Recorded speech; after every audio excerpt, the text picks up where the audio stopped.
কুয়েতে আপনারা যারা ফ্যামিলি নিয়ে আসছেন বা কারো স্ত্রী আনছেন, সন্তান আনছেন, মা আনছেন, বাপ আনছেন, ভাই আনছেন, বোন আনছেন, আপনাদের জন্য কুয়েত স্বরাষ্ট্র মন্ত্রণালয় একটি সুসংবাদ জানিয়েছেন যে সব ধরনের বিজনেস ভিসা, ফ্যামিলি ভিসা এবং ট্যুরিস্ট ভিসা বা ভিজিটে যারা আসছেন, আপনাদের আত্মীয় স্বজনের আপনজনের আরও 1 মাস বাড়ানো হয়েছে।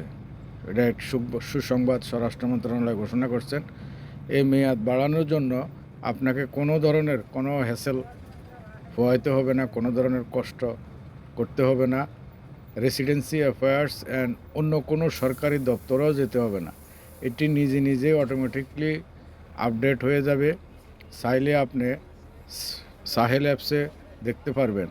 বর্তমানে কুয়েতে এয়ারপোর্ট সাময়িকভাবে বন্ধ থাকার কারণে এবং বিশেষ পরিস্থিতির কথা চিন্তা করে এই সিদ্ধান্ত নেওয়া হয়েছে।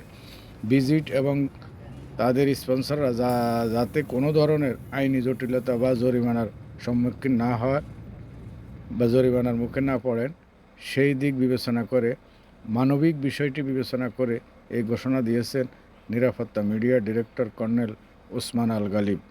সোর্স আরব টাইমস থেকে চাইলে দেখতে পারবেন। আল্লাহ হাফেজ, সব ভালো থাকবেন, নিরাপদে থাকবেন, কুয়েতের আইন কানুন মেনে চলবেন।